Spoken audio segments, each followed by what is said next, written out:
नमस्कार। 9 अक्टूबर सन 2024 को पड़ रहा है 7वां नवरात्र। यह दिन देवी कालरात्रि को समर्पित है, जो अंधकार और नेगेटिविटी यानी नकारात्मकता को दूर करने वाली उग्र और परिवर्तनकारी ऊर्जा है। आइए जानते हैं कि इस दिन क्या अनुष्ठान किए जाते हैं, किस प्रकार से पूजा पाठ किया जाता है, क्या इसका ज्योतिषीय संबंध है और प्राचीन काल में क्या होता था, कैसे ऋषि मुनि इसकी पूजा करते थे। ये सब बातें मैं आपको बतलाऊंगा। सबसे पहले जानते हैं पूजा का सबसे शुभ समय। देखिए, ब्रह्म मुहूर्त में पूजा करनी चाहिए। सुबह 5 बजे से 6 बजे का टाइम है इस दिन। यदि नहीं कर पाते हैं तो अभिजीत मुहूर्त में कर लीजिएगा। दोपहर 12:06 से 12:58 तक का समय है। ध्यान दीजिएगा कि जब हम पूजा करते हैं तो माँ कालरात्रि का आवाहन करते हैं, उनको निमंत्रण देते हैं। ये दुष्ट शक्तियों का विनाश करती हैं, क्योंकि इनका अवतार ही इसलिए हुआ था। इनका जो रूप है, अंधेरे रंग का रंग है इनका, उलझे हुए बाल हैं, 3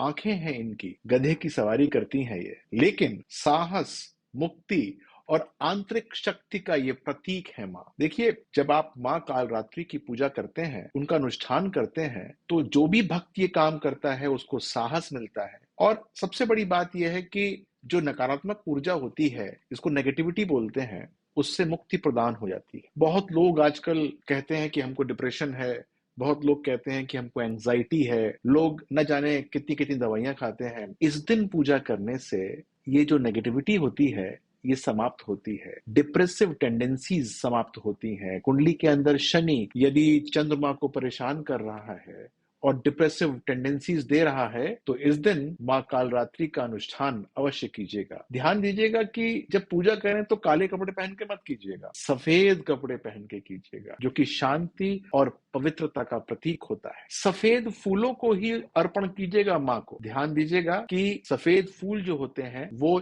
शांति लेकर आते हैं, लेकिन एक शक्तिशाली आध्यात्मिक वातावरण को बनाने में सहायक होते हैं। यदि आपको देवी को प्रसन्न करना है तो आप जो है गुड़ जो है उससे बनी मिठाई या गुड़ बिल्कुल शुद्ध रूप से वो जो है आप अर्पण कर सकते हैं। और ऐसा कोई व्यक्ति जिसको दर्द हो रहा हो, पीड़ा हो रही हो, परेशान हो शारीरिक रूप से, तो आप जो है उसकी सहायता कीजिएगा। इससे भी देवी मां प्रसन्न हो जाती हैं। इस दिन सरसों के तेल का दीपक जलाया जाता है और तिल के जो बीज होते हैं उनसे पूजा की जाती है। यह भी नेगेटिव एनर्जियों को समाप्त करने के लिए बहुत सहायक होता है। आइए मैं आपको बताता हूं कि इसका ज्योतिषीय रूप क्या है। 7वां जो नवरात्र होता है वो शनि से जुड़ा हुआ है। शनि जो अनुशासन, बाधाओं और कर्म के पाठ का प्रतिनिधित्व करते हैं। मां कालरात्रि की पूजा से शनि की जो नेगेटिविटी होती है उसका प्रभाव कुंडली के अंदर कम हो जाता है और आप चुनौतियों का सामना करने के लिए और सक्षम हो जाते हैं, क्योंकि मां आपको शक्ति प्रदान करना आरंभ कर देती है। बहुत बार हम देखते हैं कि कुंडली के अंदर शनि बड़ी नेगेटिविटी कर रहा है। यदि आपकी कुंडली के अंदर शनि एक पॉजिटिव प्लैनेट नहीं है तो अपनी दशाओं के अंदर, अपनी अंतरदशाओं के अंदर, अपनी ट्रांजिट यानी गोचर के अंदर कहीं ना कहीं से आपको परेशान करेगा। तो ऐसे लोग जिनको ये भान है, जिनको ये पता है कि शनि जो है उनकी कुंडली के अंदर कुछ ना कुछ नेगेटिविटी कर रहा है, आप लोगों को मां कालरात्रि की पूजा अवश्य करनी चाहिए। ये जो है आप सबके लिए, आपके परिवार के लिए भी बहुत अच्छा शुभकारी संदेश लेकर आएगा ये पूजा करना। ध्यान दीजिएगा कि मां कालरात्रि का जो निर्माण हुआ था, जब वो आई थी, अवतरित हुई थी, तो वो एक विशेष राक्षस रक्त बीज के खिलाफ युद्ध करने के लिए आई थी। रक्त बीज जानते हैं कौन था? जैसे ही उसको मारते थे तो उसका रक्त यदि नीचे फैलता था तो हर एक रक्त के दाने से एक नया राक्षस रक्त बीज नाम का पैदा होता था। अब बताइए कि आप किसी को मारें और उतने ही लोग और पैदा हो जाएं तो आपके लिए कितना जो है परेशानी का कारण बन जाएगा। मां ने उसका सर्वनाश किया था। अब देखिए कि ये एक आंतरिक बुराइयों के ऊपर उन्मूलन का प्रतीक है। यह कहानी जो है हमें अपने जीवन की चुनौतियों को सामना करने के लिए शक्ति देती है। इसका महत्व हमको सिखाती है। आपको ये समझना चाहिए। जिस प्रकार से मां ने रक्त बीजों को समाप्त किया था, उस प्रकार से आप अपनी आंतरिक शक्ति से अपने अंदर जो रक्त बीज हैं, नेगेटिव एनर्जीज हैं, उनको समाप्त कीजिए, क्योंकि वो बढ़ती रहती है, खत्म नहीं होती, कम नहीं होती, खत्म करना है। आइए मैं आपको बताता हूं कि किस प्रकार से आपको ध्यान लगाना चाहिए और किस प्रकार से जो है आप उनकी पूजा करके उनका पूर्ण लाभ ले सकते हैं। देखिए, सबसे पहले तो आप उनके जो रूप हैं उनकी कल्पना कीजिए। यदि आपको कल्पना करना नहीं पता तो आप जो है माँ कालरात्रि की फोटोग्राफ देख सकते हैं।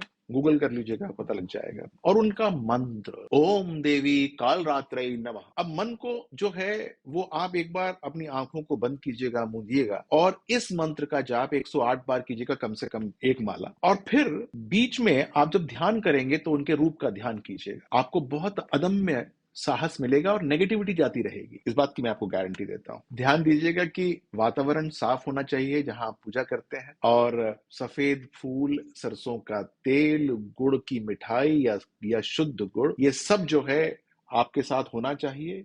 और गारंटी इस बात की है भाई कि जो एक नेगेटिविटी रहती है, एक भय रहता है, लोग डरे डरे से रहते हैं, नेगेटिव सोच रहती है, वो समाप्त हो जाएगी। इस दिन आपको जो है वो क्या नहीं करना चाहिए, ध्यान दीजिएगा कि जब मैं कहता हूं कि क्या नहीं करना चाहिए, तो वो वास्तव में आपको नहीं करना चाहिए, क्योंकि वो आप शायद एक बार करें या 2 बार करें, लेकिन वो आपकी एक आदत बन जाती है। तो सबसे पहली बात तो ये है कि आलोचना नहीं करनी है, किसी की नहीं करनी है। अच्छा बुरा कुछ ने भी कुछ किया हो, लेकिन आलोचना नहीं करनी है। और हमेशा क्रिएटिव कामों पे ध्यान लगाना है कि कैसे कामों को आगे बढ़ाना है। ऐसा करने से आपको मां कालरात्रि का पूर्ण आशीर्वाद प्राप्त होगा। प्राचीन काल के अंदर मां कालरात्रि की पूजा सबसे व्यंगम तरीके से होती थी। तिल के बीजों से उनकी पूजा की जाती थी। जब कोई बहुत ज्यादा नेगेटिविटी हो तो काले तिल के बीज होते थे, और जब कुछ कम हो तो सफेद तिल के बीज होते थे। सरसों के तेल को अर्पण करने का विधान था। भजन गाए जाते थे, ऋषि मुनि जो है पूरी रात पूजा करते थे, भजन गाते थे, और ये सब चीजें जो है वो माँ को अर्पण करते थे। लोग व्रत भी रखा करते थे। आपको भी रखना चाहिए। कौन सा रखना चाहिए आइए आपको बताता हूँ।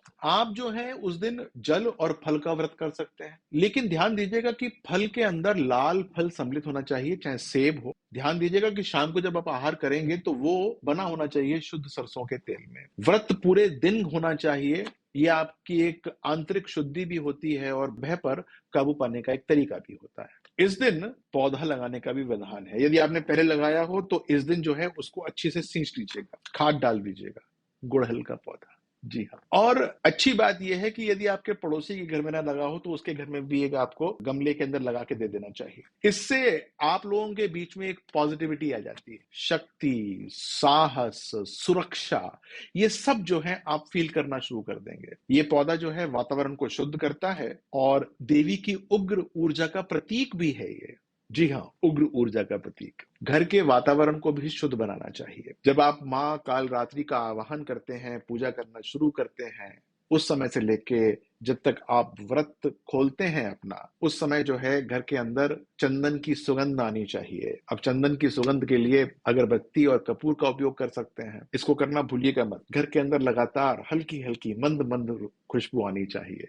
ये घर की पॉजिटिविटी दिखाती है। देखिए, मैंने आपको माँ कालरात्रि की काफी सारी बातें बताई, आगे भी बताऊंगा। और मैं देखता हूं कि आप जो है मेरे वीडियो को काफी पसंद करते हैं। जैसे ही मैं डालता हूं वैसे ही आप लोग जो है उसको व्यू करते हैं। इसका बहुत बहुत धन्यवाद। आपको किस प्रकार के वीडियो देखने पसंद है मुझे बताइएगा, मैं उनको भी डालने की चेष्टा करूंगा।